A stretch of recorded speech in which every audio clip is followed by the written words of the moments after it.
వైష్ణవ సంప్రదాయం ప్రకారము చార్ధామ్ అంటే బద్రీనాథు, జగన్నాథపురి, రామేశ్వరము మరియు ద్వారక. ఈ 4 ప్లేసుల్లో కూడా శ్రీకృష్ణుడు స్థిర నివాసి. అంటే ఈ 4 కూడా ఇటర్నల్ అబోర్డ్స్ అన్నమాట. ఓకే, శాశ్వత ధామాలు. సో జగన్నాథపురిలో శ్రీకృష్ణుడు లీల ఏమిటంటే భోజన ప్రియుడు. బద్రీనాథ్లో ఏంటంటే మెడిటేషన్లో కనిపిస్తాడు. ద్వారకాలో ద్వారకాధీశుడిగా అడ్మినిస్ట్రేషన్ చేస్తూ కనిపిస్తాడు. రామేశ్వరంలో శయన రంగనాథుడిగా కనిపిస్తాడు అన్నమాట. సో ఈ రకంగా ఈ చార్ధామ్లో జగన్నాథపురి అనేది చాలా విశేషము. ప్రతి హిందువు కూడా తన జీవితంలో ఒక్కసారన్న ఆ క్షేత్రానికి వెళ్ళి అక్కడుండే జగన్నాథ, బలదేవ్, సుభద్రాలను దర్శనం చేసుకోవాలని కోరుకుంటారన్నమాట. ఇక్కడ ఈ దేవస్థానం చాలా పురాతనమైనది. ఒరిస్సాలో ఉన్న ఈ జగన్నాథపురి అంటే జగన్నాథుడి యొక్క ధామం మాట, చాలా పురాతనమైనది. అంటే లెజెండ్ ఏం చెప్తోంది అంటే ఇంద్రద్యుమ్న మహారాజు అన్న ఒక చక్రవర్తి, ఆయన ఒకరోజు కలలో నీలమాధవుడు దర్శనమిస్తాడు. ఇవ్వగానే ఈ భగవంతుడు రూపం ఎక్కడుంది కనుక్కోమని తన మంత్రికి చెప్తాడనమాట. విశ్వవసు అన్న పేరు ఆ మంత్రికి చెప్పినప్పుడు ఆ విశ్వవసు వెళ్తూ వెళ్తూ ఒక ట్రైబల్ ఏరియాకు వస్తాడనమాట. సబరా అన్న గ్రూప్ అది. వచ్చినప్పుడు అక్కడ ఏం గమనిస్తాడు అంటే ఆ సబరా చీఫ్ అనేవాడు ఆయనే ఈ నీలమాధవుడికి ప్రతిరోజు పూజలు చేస్తున్నాడని తెలుసుకుంటాడు అన్నమాట. ఓకే, ఆ సబరా కింగ్ ఏమిటంటే ఇది ఎవరికి తెలియనివ్వకుండా చాలా జాగ్రత్తగా కాన్ఫిడెన్షియల్గా చేస్తుంటాడు అన్నమాట. సో అందుకని ఏం చేస్తాడంటే విశ్వవసు ఆ సబరా కింగ్ యొక్క కూతుర్ని పెళ్లి చేసుకుంటాడు. చేసుకుని అంటే అల్లుడవుతాడు అన్నమాట. కాస్త ప్రెషర్ తీసుకొచ్చి ఆ నీలమాధవుడి యొక్క దర్శనం నాకు కావాలని చెప్పిస్తాడు. కూతురు చేత చెప్పిస్తాడు. ఆ సబరా కింగ్ ఏమంటాడు అంటే సరే నీకు ఒకసారి దర్శనం ఇప్పిస్తానని చెప్పి, కానీ నేను నీకు కళ్ళకు గంతులు కట్టేస్తాను అని చెప్పి ఆ రకంగా గంతులు కట్టి తీసుకువెళ్తుంటే కూతురు ఏం చేస్తుందంటే చేతిలో కొన్ని ఆవాలు పోస్తుంది అన్నమాట. సో ఇవి విశ్వవసు దర్శనానికి వెళ్తున్నప్పుడు ఆ ఆవాలన్నీ డ్రాప్ చేసుకుంటూ వెళ్తుంటాడు. ఓకే, ఎవరికీ తెలియకుండా. అంటే ఐడియా ఏంటంటే మళ్ళీ ట్రేస్ చేయడానికి అన్నమాట, అక్కడికి వెళ్ళడానికి. సో ఆ రకంగా అక్కడ వెళ్ళి నీలమాధవుడు దర్శనం చేసుకుంటాడు.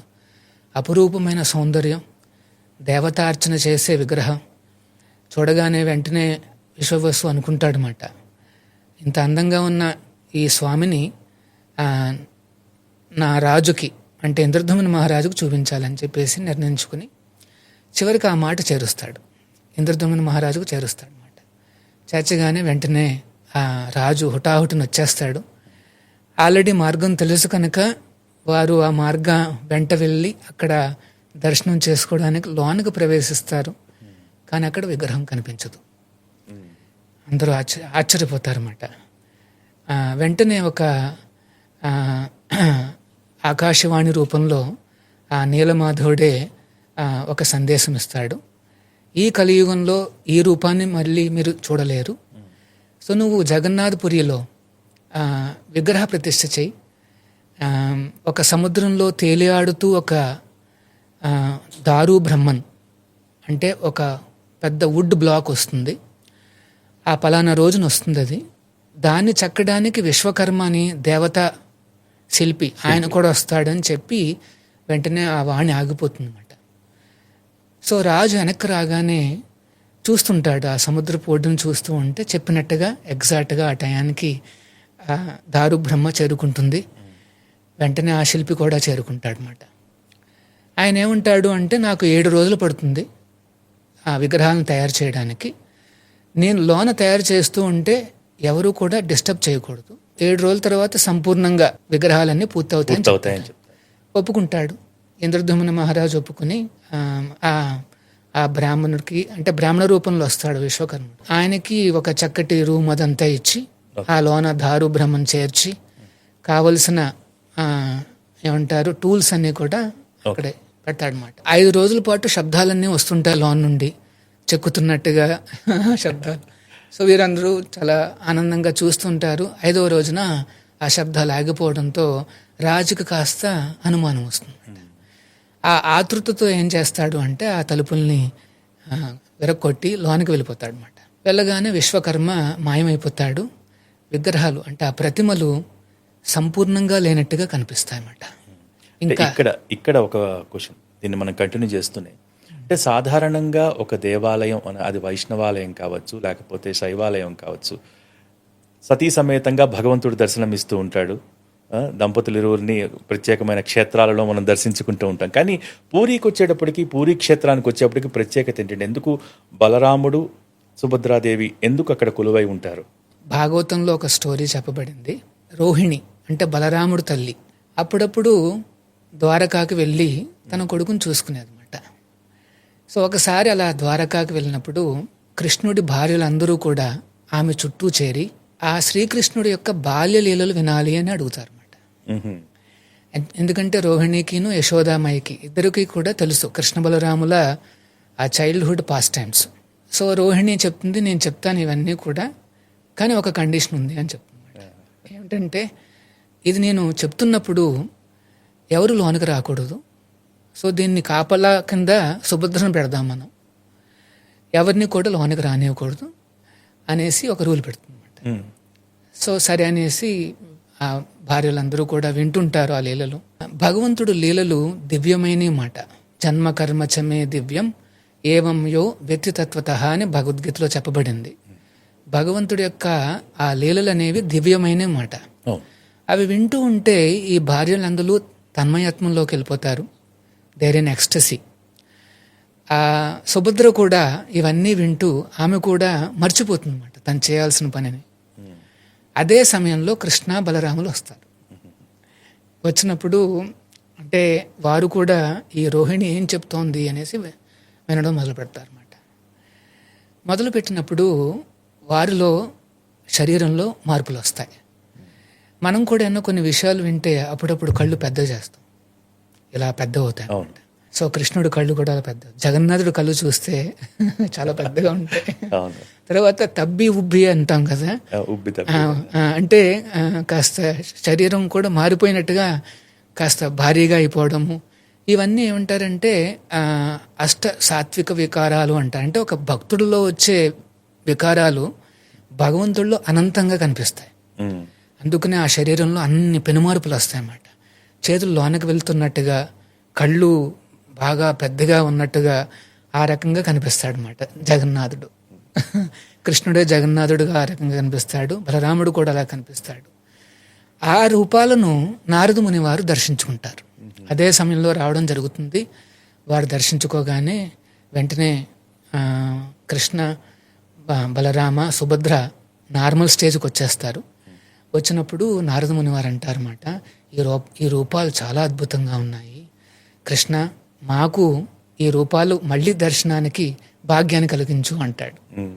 అప్పుడు కృష్ణుడు అంటాడు, ఇలా జగన్నాథపురిలో నేను అవతరించబోతున్నాను, అక్కడ నువ్వు దర్శనం చేసుకోవచ్చు అని చెప్తాడు అన్నమాట. కాబట్టి ఇక్కడ ఈ స్టోరీ విన్న తర్వాత ఇక్కడ రెండు అనుమానాలకి సందేహ నివృత్తి అయిపోయింది. అంటే ఒకటి, దేవాపూరి క్షేత్రంలో భగవంతుడు ఎందుకు ఆ రూపంలో ఉంటాడు? ఇందాక మనం చెప్పుకుంటూ కూడా, అంటే 6వ రోజుకి ఆ మహారాజు లోపలికి వెళ్ళి అక్కడ డిస్టర్బ్ చేశాడు కాబట్టి అలా అసంపూర్ణంగా రూపాలు ఉన్నాయా, లేకపోతే భగవంతుడు తన లీలను తనే వింటూ ఉబ్బి తబ్బిపోయి ఆ విధంగా ఉన్నాడా అనే దానికి ఏం చెప్తారు?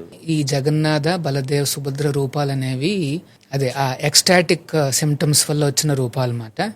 అవి శాశ్వత రూపాలు. భగవంతుడికి ఎన్నో రూపాలు ఉన్నాయండి. అద్వైతం, అచ్యుతం, అనాదిం, అనంత రూపం, ఆద్యం పురాణ పురుషం, నవయవ్వనం చ. సో భగవంతుడికి ఎన్నో రూపాలు ఉంటాయన్నమాట.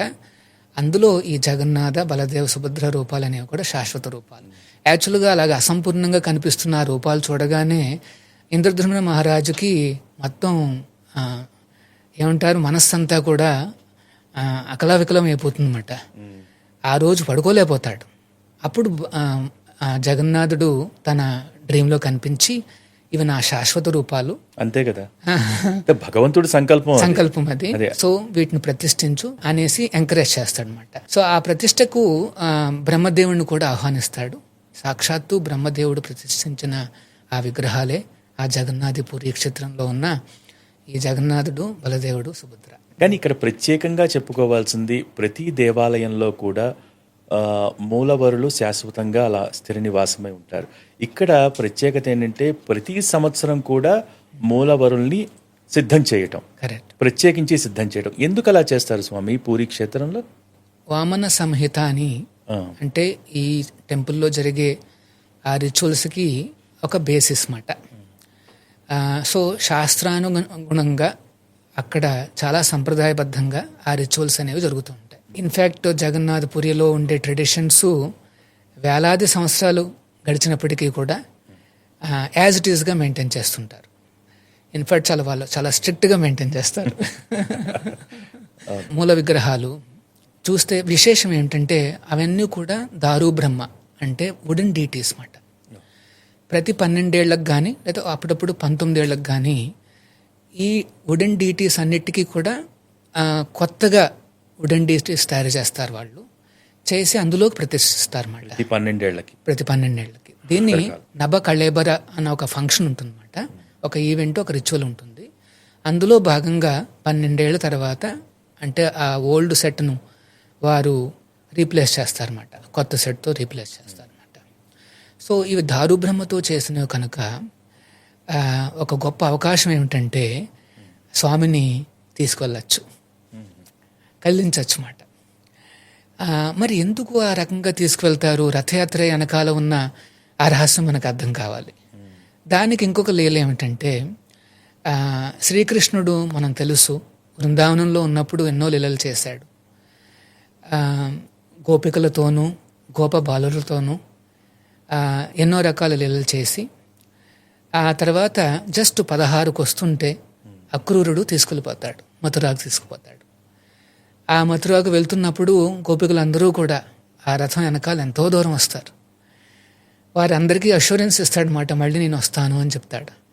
కానీ శ్రీకృష్ణుడు మళ్ళీ బృందావనానికి ఎప్పుడూ రాడు మాట, మథురాకు వెళ్తాడు, మథురా నుండి ద్వారకాకు వెళ్ళిపోతాడు. ఆ కాలంలో ఒక సంప్రదాయం ఏమిటంటే సూర్యగ్రహణం వచ్చినప్పుడు అందరూ కూడా కురుక్షేత్రం లాంటి క్షేత్రాలకు వెళ్ళి అక్కడ స్నానాలు ఆచరిస్తారన్నమాట. ద్వారకా నుండి కృష్ణుడు, బలరాముడు, ఆ యాదవ రాజులందరూ కూడా కురుక్షేత్రానికి వస్తే బృందావనం నుండి నందుడు, యశోద మరియు ఆ గోపికలు, గోపబాలురు అందరూ కూడా వస్తారు. వచ్చినప్పుడు ఈ గోపికలందరూ కూడా కృష్ణుని చూస్తారు.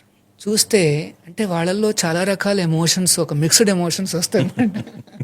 ఒకవైపు ఏంటంటే ఆనందం, అవును, ఎంతో కాలం తర్వాత కృష్ణుని చూడగలిగాము అని. ఇంకొకటి కొద్దిగా అన్హ్యాపీనెస్ ఏంటంటే మా కృష్ణుడు ఇలా కనిపిస్తున్నాడు ఏంటి ఒక రాజులాగా అని ఆశ్చర్యపోతున్నారు.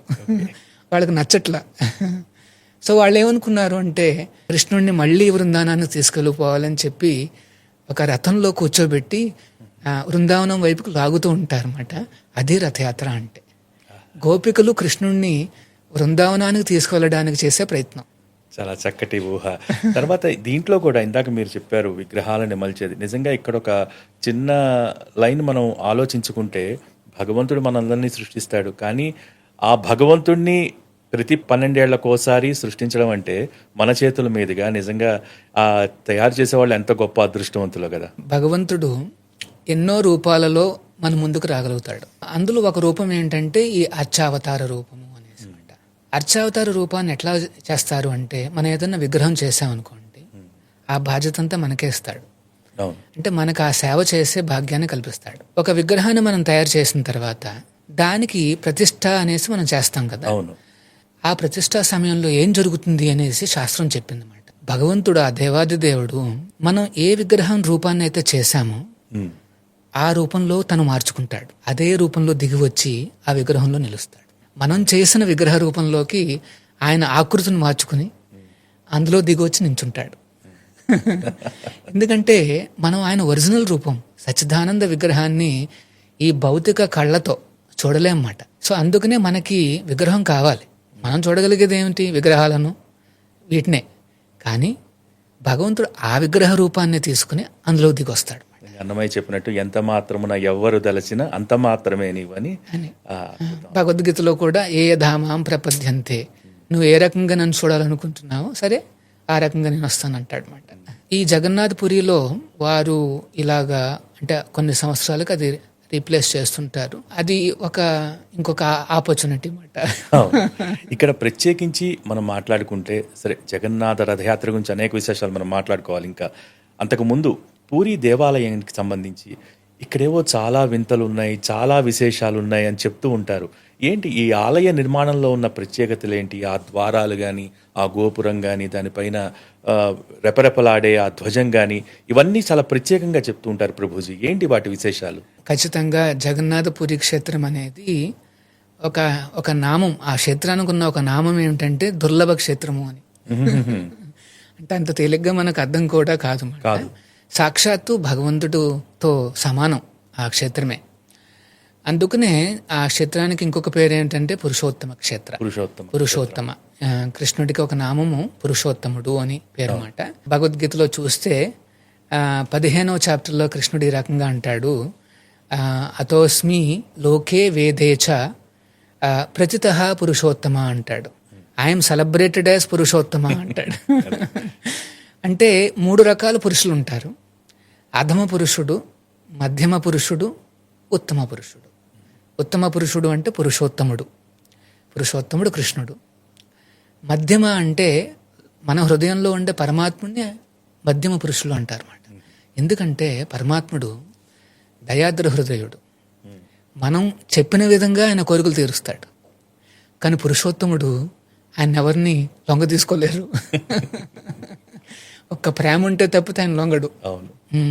కానీ పరమాత్ముడు ఎవరు కోరుకున్నా నాకు ఇది కావాలంటే ఆర్డర్ సప్లయర్ లాగా ఆయన మారిపోతాడు అన్నమాట. అందుకనే మధ్యమ పురుషుడు అని చెప్తారు.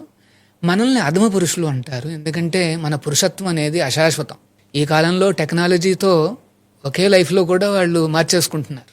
జెండర్ మార్పిడి అనేది చాలా తేలికైపోయింది అన్నమాట. అందుకనే దీన్ని అధమ పురుషులు అంటారు అన్నమాట. కానీ భగవంతుడు శాశ్వత రూపుడు, పురుషోత్తముడు. అందుకని ఆ క్షేత్రానికి పురుషోత్తమ క్షేత్రం అని పేరు. ఆ క్షేత్రంలో ఎన్నో రకాల విశేషాలు ఉన్నాయి. 4 ప్రధాన ద్వారాలు ఉంటాయి. సింహద్వారం ద్వారా మనందరం ఎంటర్ అవుతాము. తర్వాత అశ్వద్వారం అని, హస్తిద్వారం అని, వ్యాఘ్ర ద్వారం అనేసి ఇంకొక 3 ద్వారాలు ఉన్నాయి. తర్వాత ఆ శిఖరం పైన సుదర్శన చక్రం ఉంది. చాలా భారీగా కనిపిస్తుంది. ఒక విశేషం ఏం చెప్తారు అంటే ఏ డైరెక్షన్లో చూసినా సుదర్శన చక్రం మన వైపే చూస్తున్నట్టుగా కనిపిస్తుందంట. తర్వాత అక్కడ ప్రతిరోజు కూడా వాళ్ళు ఆ ఫ్లాగ్ను మారుస్తారు. ఆ ఫ్లాగ్ కూడా పేరు ఏమిటంటే పతిత పావన అని పేరు అన్నమాట. పతిత పావన అంటే పతితులను కూడా పావనం చేసే ఆ దర్శనం అన్నమాట. ఆ ఫ్లాగ్ను చూస్తే చాలు మనలో ఉండే ఆ సిన్ఫుల్ రియాక్షన్స్, ఆ పాప బీజాలన్నీ కూడా తొలగిపోతాయి. ఒక విశేషం ఏమిటంటే గాలి వస్తున్న డైరెక్షన్కి వేరే డైరెక్షన్లో అది ఎగురుతూ ఉంటుంది ఆ ఫ్లాగు. ఇప్పటికీ గమనించవచ్చు. తర్వాత స్వామికి ప్రతిరోజు కూడా 56 నైవేద్యాలు జరుగుతాయి. అంటే 56 ఐటమ్స్. దాన్ని చప్పన్ భోగ్ అంటారు అన్నమాట. 56 భోగాలను స్వామికి సమర్పిస్తారు. రోజుకి 6 నైవేద్యాలు ఉంటాయి. ఆ 6 నైవేద్యాల్లో ఈ 56 సమర్పిస్తారు. వీటిని చేయడానికి వారికి ఒక కిచెన్ కూడా ఉంది. అందులో వారు ఒక పాట్స్ మాత్రమే వాడతారు వండడానికి. తర్వాత వుడ్తో వెలిగించి ఎందుకంటే నేను ప్రత్యేకంగా ప్రస్తావించదలుచుకున్నాను. ఎందుకంటే నిన్న మీరు ప్రస్తావించారు కూడా అక్కడ పూరీ క్షేత్రంలో భోజన ప్రియుడు స్వామివారని. నిజంగా నివేదన అంత గొప్పగా జరగటం అనేది చాలా విశేషం. చాలా వైభవం. ఇక్కడ ఈ ప్రత్యేకంగా ఈ నివేదనలో స్వామివారికి ప్రత్యేక భోగాలను సమర్పిస్తారా ఏంటి? అక్కడ ఏ విధంగా ఉంటుంది ఆ ప్రాసెస్ అంతా? ప్రతిరోజు కూడా 56 ఐటమ్స్. ఈ చప్పన్ భోగ్ అన్న సంప్రదాయం అక్కడి నుండే వచ్చిందన్నమాట, జగన్నాథపురి నుండి. ఏ సంప్రదాయ వైష్ణవ ఆలయంలో మనం చూసినా సరే 6 రకాల ఆఫరింగ్స్ ఉంటాయి, 6 రకాల ఆరతులు కూడా ఉంటాయి అన్నమాట. జగన్నాథపురిలో 6 ఆఫరింగ్స్ ఉంటాయి. మార్నింగ్ 8:30 ఆ టైంలో మన భాషలో చెప్పాలంటే బ్రేక్ఫాస్ట్ అంటాము. తొందరగా అర్థమయ్యే భాష. దాన్ని గోపాల వల్లభ భోగం అంటారు అన్నమాట. దాన్ని ఫస్ట్ 8:30 అట్లా ఇచ్చి చివరికి నైట్ పూట చివరి ఆఫరింగ్ నడుస్తుంది అన్నమాట. ఈ 56 వెరైటీస్లో అన్ని రకాలుగా ఉంటాయి. పాలతో చేసిన స్వీట్స్ ఉంటాయి, వీటు చేసిన స్వీట్స్ ఉంటాయి, కొద్దిగా కట్ట మీట అంటాం చూడండి, అవన్నీ ఉంటాయి అన్నమాట. రైస్తో చేసిన ఐటమ్స్. దాల్మా అని ఇక్కడ ప్రసిద్ధం అన్నమాట. ఓకే. అంటే దాల్ అంటే మనం కాస్త ప్లెయిన్గా ఉంటుంది, కొద్దిగా వెజిటబుల్స్ వేస్తాము. అక్కడ చాలా రిచ్గా వెజిటబుల్స్ వేస్తారు అన్నమాట. థిక్గా ఉంటుంది కొద్దిగా దాల్మా అంటే. సో ఆ రకంగా జగన్నాథపురిలో ఈ 56 ఐటమ్స్ అనేవి వారు ఆ సమర్పిస్తారు. దేవాలయంలో ప్రతి భక్తుడు కూడా తన పేరు మీద ఈ నివేదన సమర్పించుకునే వెసులుబాటు కూడా ఉంటుందంటారు. ఉంటుందండి. దేవాలయంలో కూడా ఈ అన్నదాన కార్యక్రమాల్లో మనం భాగస్వామ్యాన్ని పంచుకోవచ్చు. వీరు ఏం చేస్తారంటే ఆ క్వాంటిటీస్ అద్భుతంగా కనిపిస్తాయి. ఆ. పెద్ద పెద్ద కుండల్లో ఐటమ్స్ అన్ని వారు మట్టి పాత్రలే వాడతారు మట్టి పాత్రలే వాడతారు. అండ్ ఒకేసారి మట్టి పాత్రలను మళ్ళీ మళ్ళీ వాడకూడదు. ఒకేసారి వాడి వారు పడేస్తారు, మళ్ళీ కొత్త పాత్రలు తయారు చేస్తారన్నమాట. ఆ రకంగా ప్రతిరోజు కూడా అలాగా భగవంతుడికి కొత్త పాత్రల్లో వుడ్తోనే చేస్తారు. తర్వాత ఆనియన్ గార్లిక్ అంటూ వేయరు. కొన్ని వెజిటబుల్స్ కూడా వాడరు అన్నమాట. చాలా సంప్రదాయంగా చేస్తారు. ఆ కిచెన్లో వంటలు చేసేది సాక్షాత్తు ఆ మహాలక్ష్మి అని నమ్మకం. ఇంకొక విశేషం ఏం చెప్తారు అంటే ఆ ఫైర్ పెట్టినప్పుడు ఆ ఇమ్మీడియట్ పార్ట్ ఉంటుంది చూడండి, అది కాదంట ఫస్ట్ కుక్ అయ్యేది. ఆ పైన ఉండేది కుండ మీద కుండ కుండ, ఆ 4వ కుండ ఉంటుంది చూడ, అది ఫస్ట్ కుక్ అవుతుంది. నిజంగా చాలా విచిత్రం. చాలా విచిత్రంగా ఉంటుంది. అద్భుతంగా ఉంటాయి వంటకాలు. వచ్చిన భక్తులందరికీ కూడా అంటే దాంట్లో ఉంటే సైన్స్ ఏంటో తెలియదు కానీ మొదట పై పాత్రలో ఉన్నదాన్ని నైవేద్యం పెట్టడం అంటే అది నిజంగానే. సో ఇంకొక విశేషం ఏం చెప్తారు అంటే అమ్మవారికి నచ్చకపోతేనంట ఆ కిచెన్ ఎంట్రన్స్లో ఒక షాడో డాగ్ కనిపిస్తుందంట. ఓకే. అంటే కుక్క నీడ అక్కడ కనిపిస్తుందంట. సాధారణంగా కుక్కలు కనుక ఈ భోగాన్ని చూస్తే దాన్ని ఏ వైష్ణవాలయంలో కూడా సమర్పించరు, వెంటనే దాన్ని డిస్కార్డ్ చేసి మళ్ళీ చేయాల్సి వస్తుంది. సో వీరు ఆ రకంగా చూడగానే అర్థమైపోతుంది అన్నమాట, అమ్మవారికి నచ్చలేదు ఏదో పదార్థం అని చెప్పి మొత్తం పదార్థాలన్నింటినీ బరీ చేసేసి మళ్ళీ కొత్తగా వండుతారు అనమాట. సో చాలా నిష్టగా సంప్రదాయబద్ధంగా ఆ స్వామికి సేవలు నడుస్తుంటాయి ఈ అద్భుత క్షేత్రంలో అన్నమాట. ఇంకా విశేషాలు ఏమిటంటే నలుగురు హనుమాన్ రూపాలు ఆ క్షేత్రానికి రక్షణ కల్పిస్తూ ఉంటారు. అందులో ఒక హనుమంతుడి పేరు ఏంటంటే బేడి హనుమాన్ అనేసి. అది ఎందుకు చెప్పాను అంటే తిరుమలలో మనం చూస్తే బేడి ఆంజనేయ స్వామి అదే దేవాలయం అన్నమాట. అదే రూపాన్ని ఇక్కడ కూడా ప్రతిష్ఠ. క్షేత్రపాలకుడు తర్వాత క్షేత్రపాలకులు సాక్షాత్తు ఆ పరమేశ్వరుడు శివుడు. టెంపుల్ లోపల 5 రూపాలు ఉన్నాయి శివుడివి, పెద్ద దేవస్థానాలే, వాటిని ఆరాధిస్తూ ఉంటారు. వారిని క్షేత్రపాలకులు అంటారు. అలాగే పూరి క్షేత్రాన్ని రక్షిస్తూ ఇంకొక 5 శివ రూపాలు ఉన్నాయి. సో వారిని కూడా క్షేత్రపాలకులు అంటారన్నమాట. సో ఆ రకంగా 10 రూపాలు మనం విశేషంగా చూస్తాం అన్నమాట ఇక్కడ క్షేత్రపాలకులుగా. సో అది ఇదొక విశేషము. ఇంకొక విశేషం ఏమిటంటే 22 స్టెప్స్ ఉన్నాయి అక్కడ. దర్శనం చేసుకోవడానికి భక్తులందరూ కూడా 22 స్టెప్స్ ఎక్కి ఆ లోనకి వెళ్ళాలి. వెళ్ళినప్పుడు అక్కడ వారు దర్శనం చేసుకోవచ్చు. ఇంతకుముందు అది కాస్త ఎలో చేసేవారు, అంటే రథం పైన కూడా మనం ఎక్కి జగన్నాథుడిని కౌలించుకోవచ్చు కూడా. అందుకనే జగన్నాథుడికి ఆయన పేరు కూడా పతిత పావనుడు అని. అంటే భక్తులకు చాలా తేలిగ్గా లభించే రూపం అన్నమాట. ఆ రకంగా దర్శనం చేసుకుని బయటకు వస్తే అక్కడ ఒక వటవృక్షం ఉంది, దానికి కల్పతరు అని పేరు మాట, డిజైర్ ట్రీ మాట. కోరుకున్న కోరికలు తీరుతాయని చెప్తారు. అంతేకాదు ఈ మెయిన్ టెంపుల్ చుట్టూత ఎన్నో రకాల ఉప ఆలయాలు కూడా ఉన్నాయి.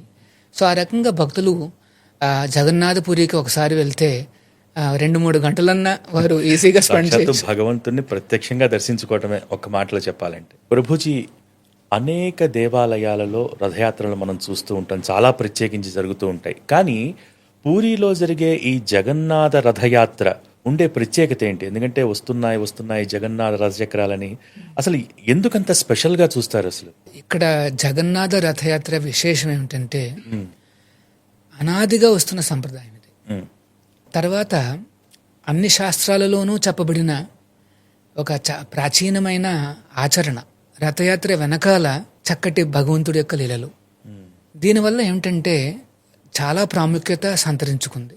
తద్వారా కోట్లాది మంది ఈ రథయాత్రలో పాలు పంచుకోవడానికి ప్రయత్నిస్తుంటారు. అవును. రథయాత్ర అంటే ఏంటంటే 2 దేవస్థానాలు ఉన్నాయి అక్కడ. ఒకటి ఏంటంటే మన మెయిన్ శ్రీమందిర్ అంటారు. అక్కడి నుండి జగన్నాథుణ్ణి, బలభద్రుణ్ణి, సుభద్రను 3 రథాలలో తీసుకుని ఆ గ్రాండ్ రోడ్లో ఆల్మోస్ట్ ఒక 3 కిలోమీటర్స్ ఉంటుంది. అలాగ ప్రయాణం చేసిన తర్వాత గుండీచా టెంపుల్ అనేసి ఒకటి ఉంటుందన్నమాట. అక్కడికి చేరుకుంటారు అన్నమాట. ఈ యాత్రనే రథయాత్ర అంటారు. అంత విశేషంగా శాస్త్రోక్తంగా ఉన్న ఈ రథయాత్రకు అన్ని రకాల భక్తులు అక్కడ చేరుకుంటారు.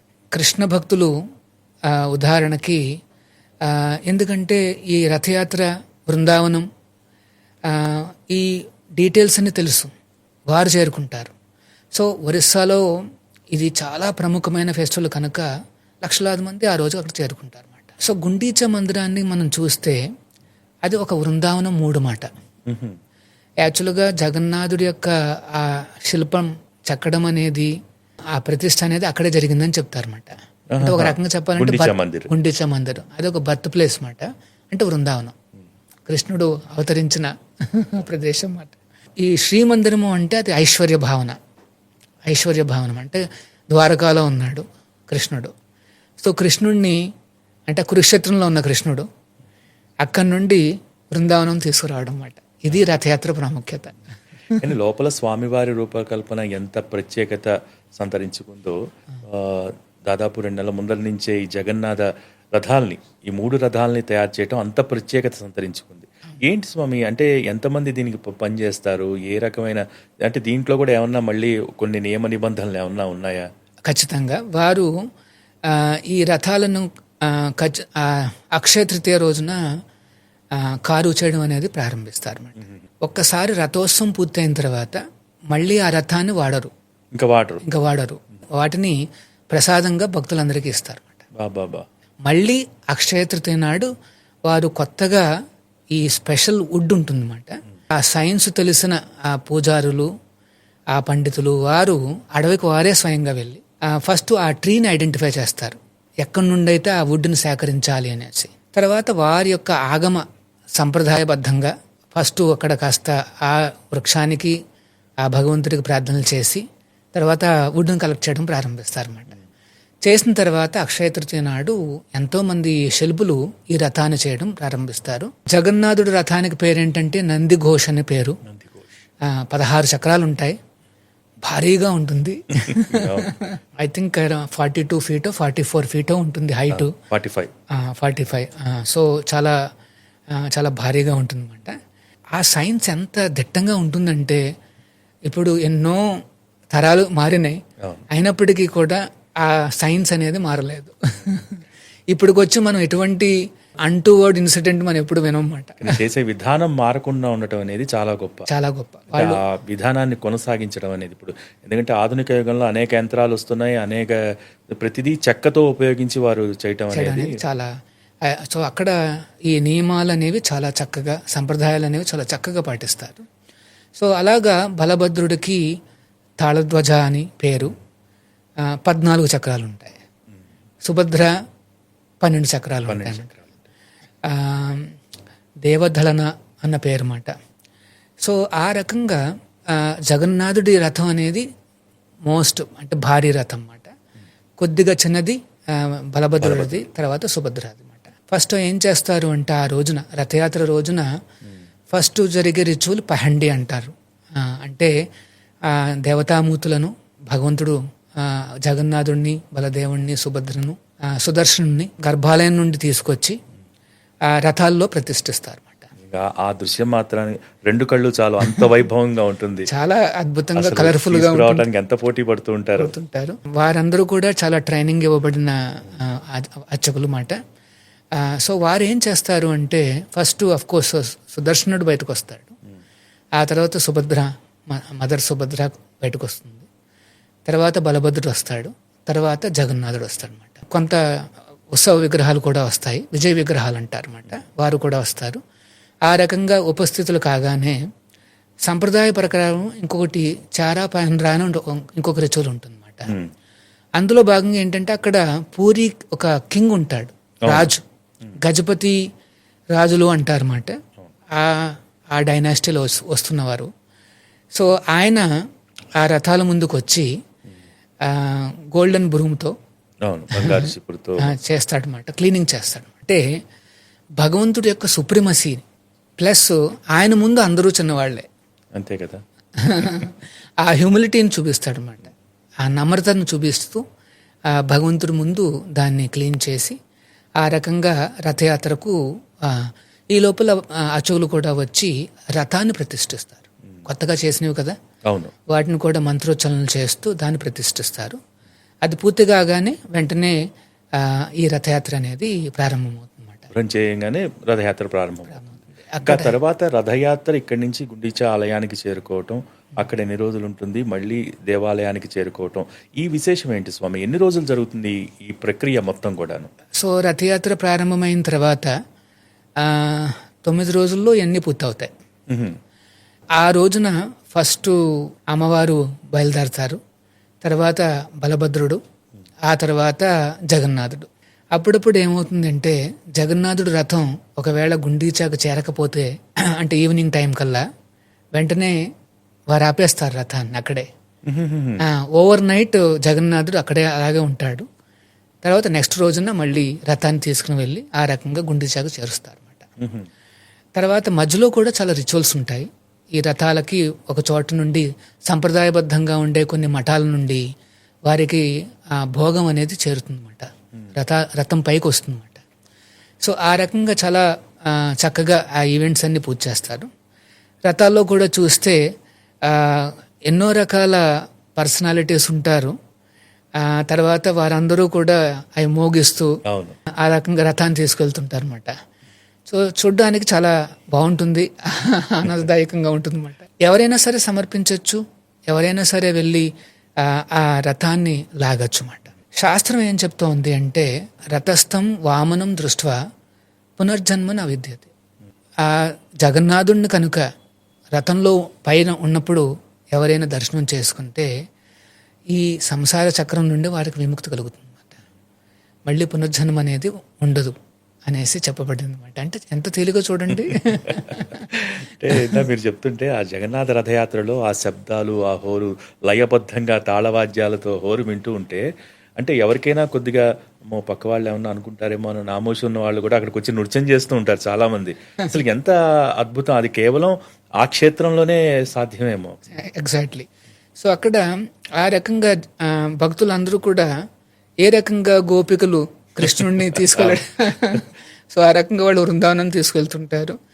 తర్వాత చాలామంది నృత్యాలు చేస్తూ హరినామాన్ని చెబుతూ ఆ రకంగా తీసుకెళ్తుంటారు అన్నమాట స్వామిని. తర్వాత రథాన్ని లాగడం అనేది కూడా చాలా ప్రత్యేకము.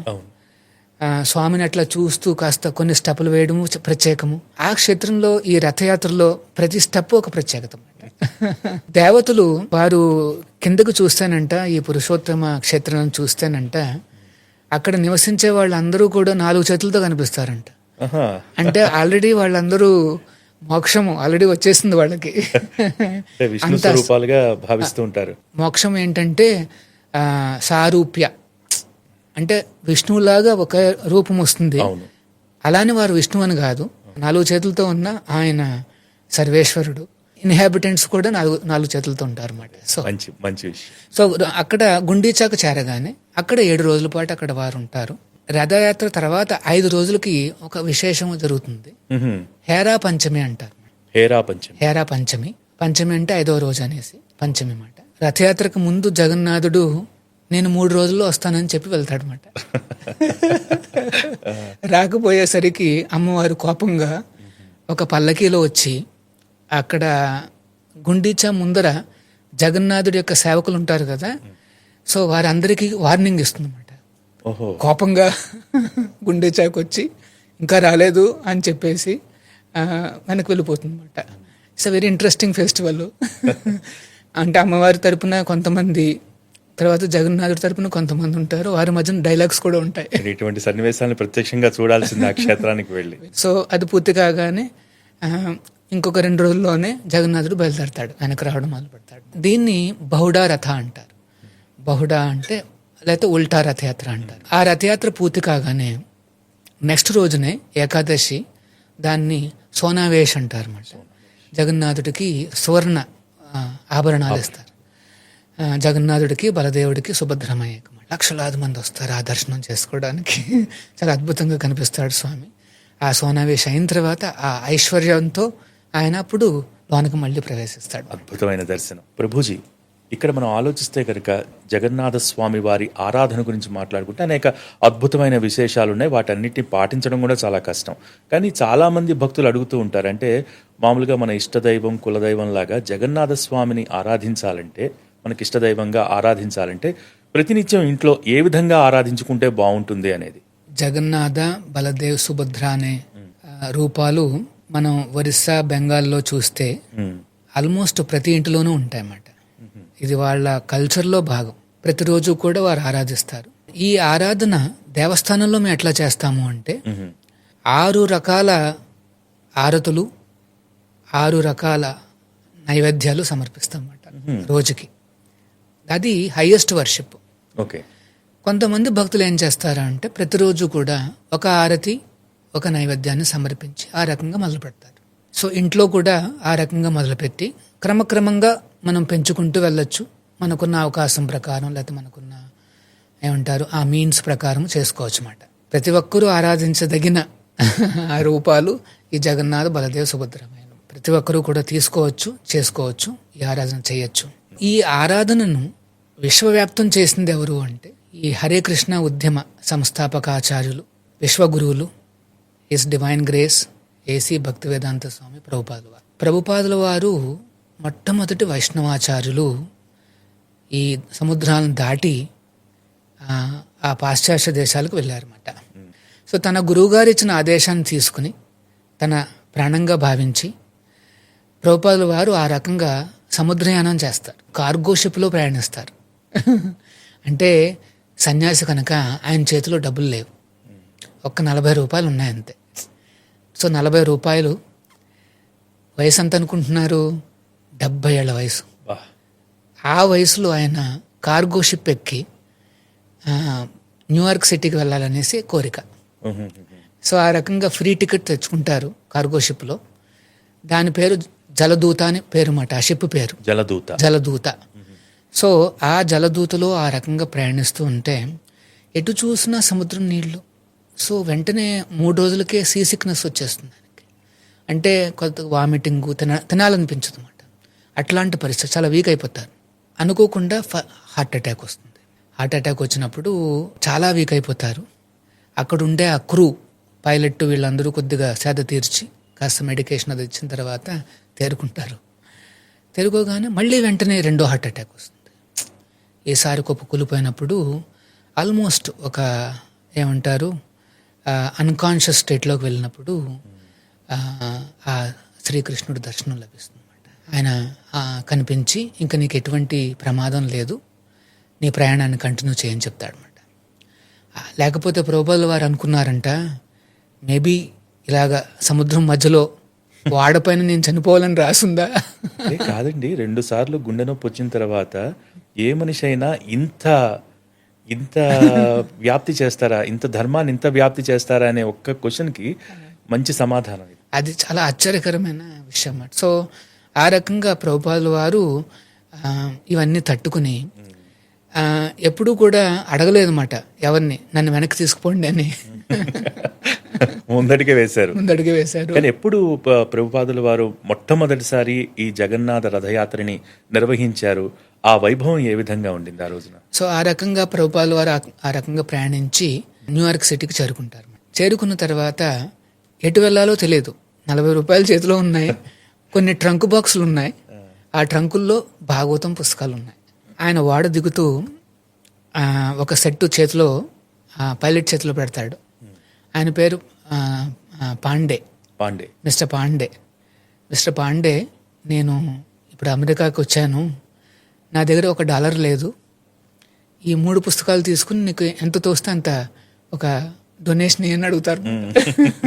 ఒక $15 చేతిలో పెడతాడు.